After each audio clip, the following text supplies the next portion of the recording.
you can still join other teachers' courses, but this is so that if there are things that you want to do, there's assignments that you want to put up, you can create your own course. Here's where it's a little different. The ones that core teachers get that are auto-filled from, Power School to Schoology, all their members are in it, and it attaches to their grade book and report cards. You don't have to worry about that, but your students, when we put them in, they will still see a course if you create it, as long as they're attached to that course. But you don't have to worry about, even if you use the grade book, it will not go to their report card. Okay, so I just want to make like that little distinction before we start. And I am going to present my screen.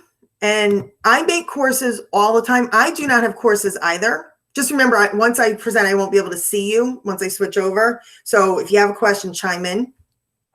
So I'm going over to Schoology now.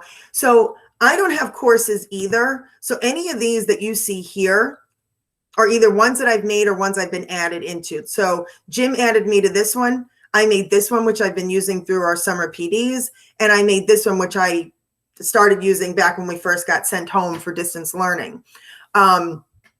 What I'm going to do though is I'm going to go into I have a couple of Schoology accounts. I'm going to switch out of my admin and go into my regular teacher account, so it'll look more like what yours does. And I'm just going to walk you through step by step on how to create a course, and stop me if you have any questions. So the first thing you do, and remember this is recorded, so you can take notes if you want to, or you can just watch. You go into courses. You go over to my courses over on the right. They kind of hide it up there in the corner. And then you go to this blue button here that says create a course. You give your course a name.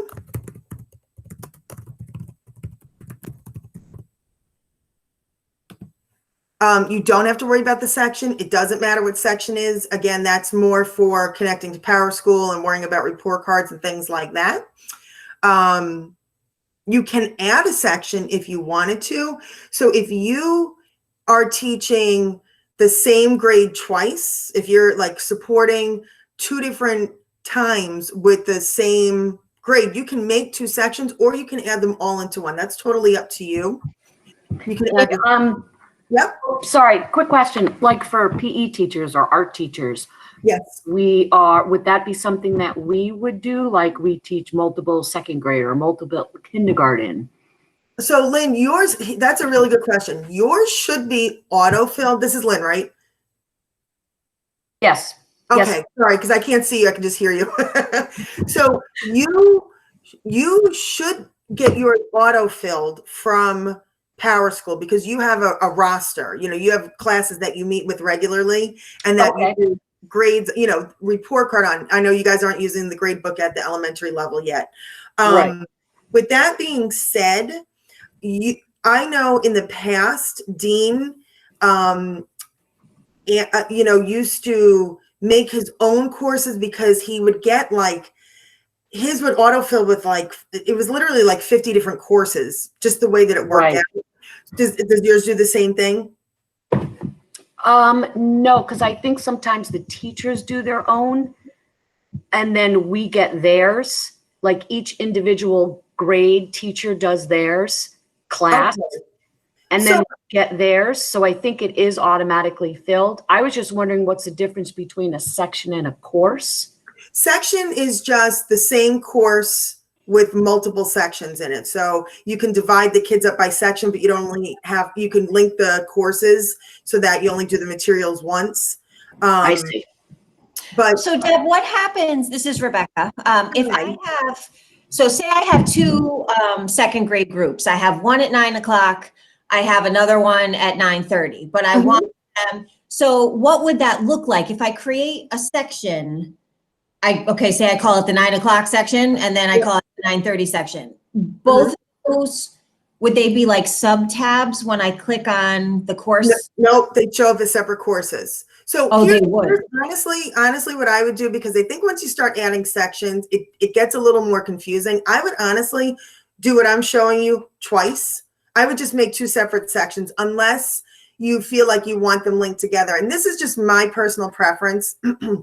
When when you have courses and then you link them together, and then for some reason you start doing something different, even though it's like the same course, same curriculum, one class is lagging behind the other one. Suddenly now my stuff is linked together, and it just, then you wind up breaking them apart anyway. That's what, so if I were you, I would honestly start with separate classes. And then if you feel a need to try and link courses together, I would take that on later.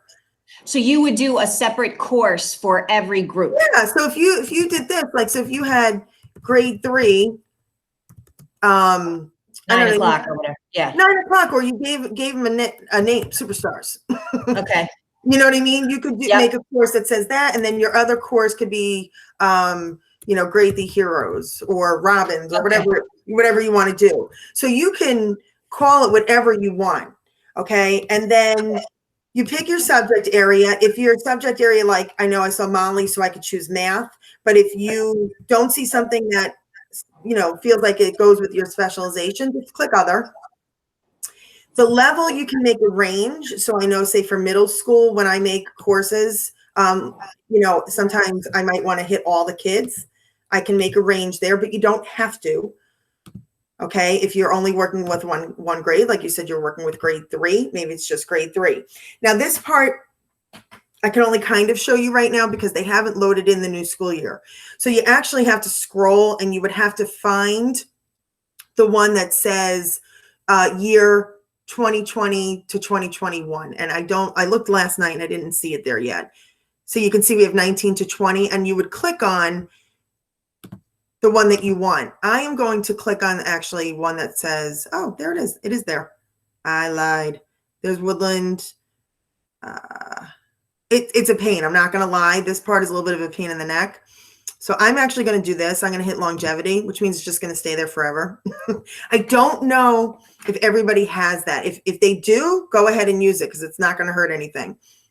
Hey, Deb, this is Donna. Can you change from longevity into a different time period if you wanted to? Yeah, you can change. So you can do 2 things. You can change the term. If you choose longevity, you can also just go in later and change the members and like leave it up and keep it year to year. But it kind of depends. If you really want those like terms to show up in a grade book or something like that, you would want to choose the year, and then it'll autofill the term dates for that year. Does that make sense? Yes. Okay. So then, one of the ways that you identify the course is by adding a profile picture. So I'm just going to, most people know I'm a huge Harry Potter fan. So if I went in and that one's just a little too intense, Harry. I like this one.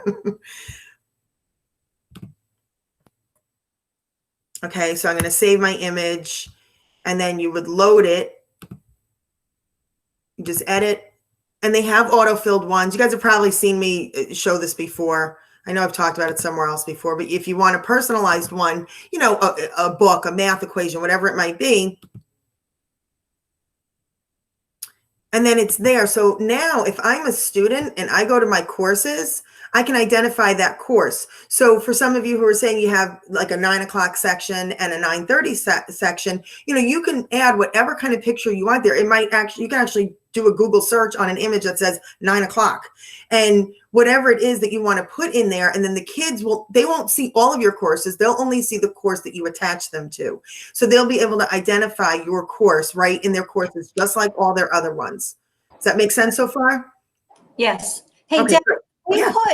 So like there are students who get reading and math, and then they'll be in their classroom. Does it matter how many courses kids are in? Does it mess up any of the?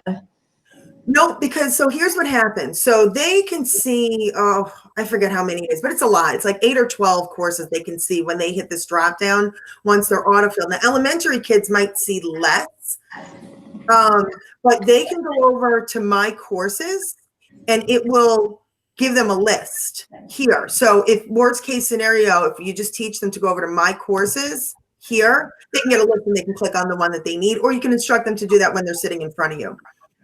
Hey, Deb, when you went to images, I kind of lost you there. Did you have to go to Google to get the images, or I went to Google and I got my own image, but there's also some that are whoops, went to the wrong place. If you go in here, there's some ones that you can autofill. So you can choose any of these too. Okay, so there's options. Okay. Absolutely. You can choose one right from here, or you can save your own picture off of Google, and then you would up here it's something to the effect of like finding the image. Okay, I can thanks. remove it, I can edit it. Okay, so the next thing that I think is important, so just setting up your picture, setting up, creating your actual course, then you want to go to edit privacy and course settings and make sure it's set up the way that you want it to be. So this is the automatic. I'm not worried about this up here. It's more of this second section, the one where it says other settings. You want to determine what you want your students to be able to do. So if you work with middle or high school students, you might be more inclined, or I don't know, maybe less inclined, because they can be wisecrackers, to allow them to post a course update.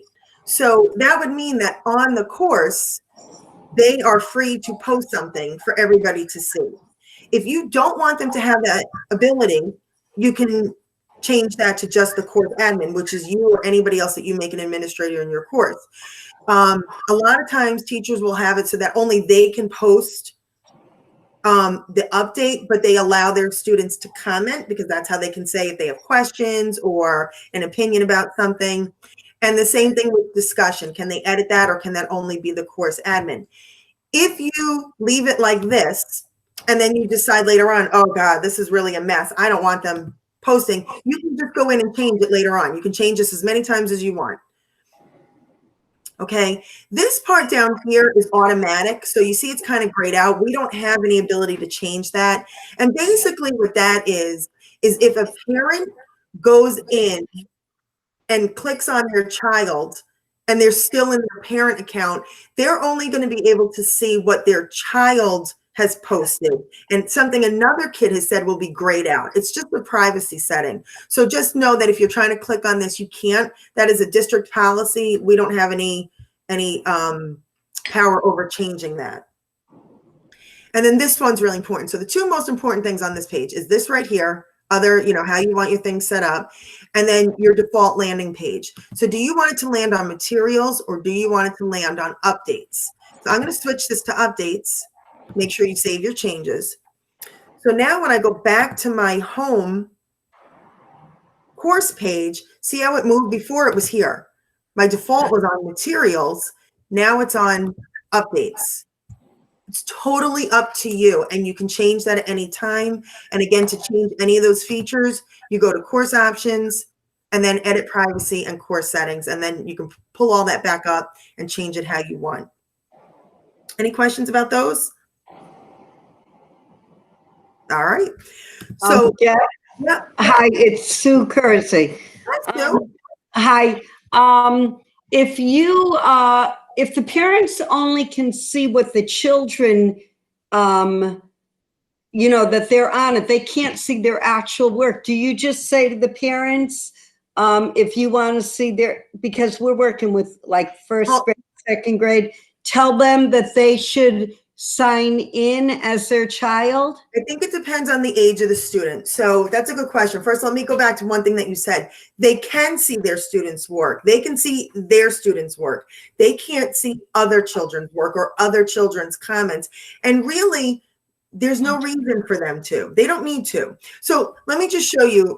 I'm not going to switch over, but I'm here. So since I'm logged in, if I went over to one of Emma's courses, and they had a post with a bunch of comments on it, I'm only going to be able to see what Emma has posted. I don't need to see what everybody else has posted. It's not really my business. They're not my kids. With that being said, and that's kind of where the privacy setting comes in. It's the teacher's job to moderate, not the parent's job to moderate what comments are on the page. And then, but to answer, when you're starting to get to, kindergarten, first grade, even second grade, understandably, a child may or may not know how to navigate through. So absolutely, they can go in and they can sign in as their kid to help their child make a comment or something like that. Does that make sense? Okay, yeah. Yeah, I'm logged in as me. I could open another tab and I could log in as Emma. And then, see, I've already done it before. So this is now Emma, and I can see everything that Emma sees because I'm her. So, but we can talk about that a little bit more at another time. But yeah, that's kind of logistics elementary as to play depending on the age, I think. Deb, Yeah. correct me if I'm wrong, and then this was the way it was in the spring, but now returning to school, K1 and 2 is going to get Schoology accounts, They already have them. but they weren't active. So we never used it in K1 and Right. They were active. They just weren't being used. So they, Right. yeah. So they're there. They're definitely there. So All that's right, because from what I took from, I don't know where I was in last week or the week before, that we were going to make sure that they are active. right. And They are. that this way, when we return, we're going to kind of push back a little on the classroom teacher and say, hey, guess what you're going to be doing like the first week of school is pretty much. They're definitely active, and they're auto right. loaded and everything else. Definitely Okay. there. For anybody who doesn't have auto-filled classes, they're going to want to do what we're doing here. All right, let me, guys, add some of your questions into the chat, because there are a couple things I want to make sure I show you, and we've only got about 6 minutes left, and then I'll have 5 minutes at the end for questions. I don't mean to cut you. I told you to ask me questions, but I'm panicking now. That I'm not going to get to the. I have a few things left I want to show you. So I'm not going to worry about gradebook right now. Again, you can use the gradebook. That is really a whole nother workshop down the road. But remember, it won't go to their report card. So I do want to go to members, and I want to show you how to add members in. So because yours is not auto-filled, you will add your own members. So you can have your class list. And here's something where I will tell you, hit up your media specialist to help you with this. I know for school counselors, I have helped them add members to teachers' classrooms. I've helped them add paraprofessionals as admins, so on and so forth. So I want to show you how to do it too. If you have 10 students, then it doesn't really take very long. So you go down to members, and then you click on add members. And your school should, this is why I wanted to make sure I went to my teacher account. See, I'm automatically assigned to Long River. You should automatically be assigned to whatever school that you have. My admin account has me assigned to every school. It's crazy. And then I want to start just typing in. So let's see if I have an Emma. I type in Emma, I search it, and I'm going to add Emma Bunk. Now I only have to check her. I can see she's selected. Who's my next student? Let's see if I have a John. I'll add John Bianchini. Okay. Now I have 2 selected.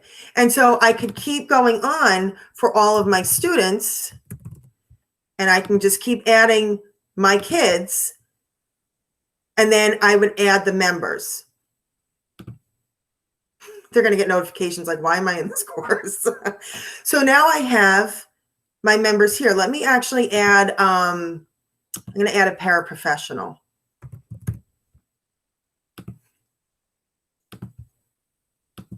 So you can also add staff in. Now, sometimes you want your paraprofessionals to be able to see other things that a student, like right now, my paraprofessional is listed as a student. Maybe I want her to work more as a partner, so I can make them an admin.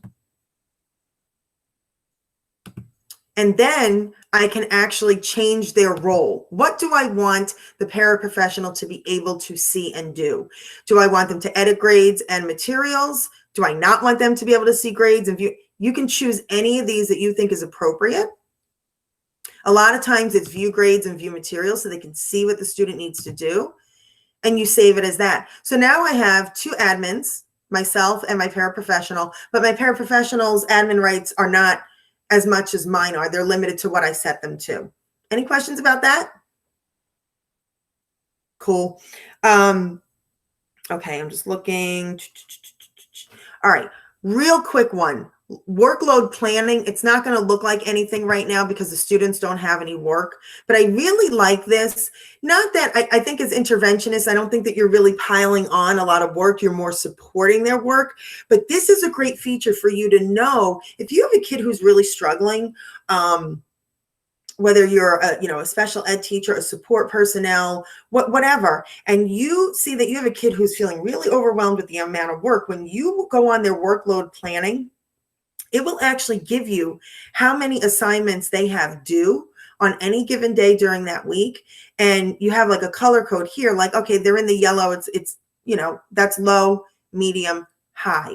You can also set what you think their workload should be, is 2 or more items fair. Maybe it's an older kid and 5 or more items is fair. And you will get a readout.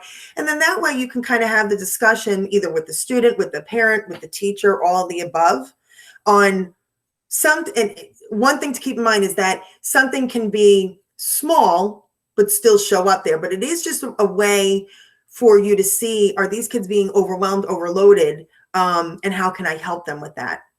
So I wanted to mention that super quick. And then back to course options, 2 more things. One is send messages. And I know we've talked about this in the past, but in case anybody missed it, a lot of times it comes up, can I send an email out to everybody in my course? Yes, you can. So if you have members in your course, that means students. So if you want to send it out to just your students, you can send your message out. If they reply, it only comes to you. It doesn't go to everybody. Maybe you have parents involved in your group. You can send it to them, or parents who are attached. Even if you don't have parents as members in your group, if they are attached to your student, you should be able to send an email to them, to the admins in your group, or to everybody. Okay. And then when they respond, it's not a reply all. There is no reply all option. It just comes to you. So there is that confidentiality. And then the last thing I want to show you is view course as. So sometimes you'll load something up and you'll say, okay, this is how it looks to me as the teacher. I want to know how it looks to my student. So you can go to view course as, and you can choose your child. Right now, there's not going to be anything there. Oh, they have an update. Every time I click on somebody new, they tell me. And then, so this is how it looks to Emma Bunk. So I can look in, I could click around and see how things are looking to her. And then, if everything's kosher, I can go back to course, or if it's not kosher, I can go back and make my changes. 9:25 on the dot. That was everything I wanted to get to, except for deleting a course, which if you need to delete a course, send me a message so I can answer questions if anybody has them. You want me to show you how to delete the course? Whoops. I will say, Deb, that in the spring, it was super helpful that students I had in wherever classroom teacher they were in was to have a classroom teacher, and this just made it so much easier to have the classroom teacher add you. Yes. Because then when we were taking the kids, through Google Meet in the intervention, and then they would say, I don't have anything today, or especially fourth and fifth, the primary grades, the intervention was different. But in 4th and 5th, we were trying to support the reading, and they're like, no, I did all my work. I'm like, no, here's all the work. And we do that in the middle school all the time. And so you can have it both ways. And that, I don't know if you heard me in the beginning. Some teachers, it may be best if they are only added into other teachers' core classes, and you're working as a support person, they add you as an admin the way I showed you. And then you can still do that and or create your own course. So if I'm going to use Molly Sullivan. I know Molly goes into classes and she supports them in there. So she's going to want to be assigned in those courses for the students she has, but she also pulls kids into her room. Yes. And for that part, she might want her own course. So you definitely, there is sometimes teacher pushback on, I've seen it, not a lot, but I've definitely seen it with teachers. I don't want them to see the kids' grades. I don't want them in. This is my course. I don't want them in there. And I ease them by saying, you know what, you can limit what they're able to do in there. You know, but I think it is really helpful because then if I am the paraprofessional or the support person or the interventionist, whoever, when I go to my courses, all those courses that I'm added to, like Jim added me to this one, not me, you know, so I can find those there and they don't have to go, you know, all over the place to find the courses that they need to look at for their students. Okay. So if you need any help, you know, with the reasoning of that, definitely talk to me or Jim and we'll support you on that. Any other questions? There are some questions in the chat. Oh yeah, that'd probably be good if I looked at the chat. Oh, and I'm gonna do one thing really quick. I always forget to click this attendance button thing. It's really weird. That's why I have you guys do it in the chat. Sometimes extensions are more trouble than they're worth. All right, let me,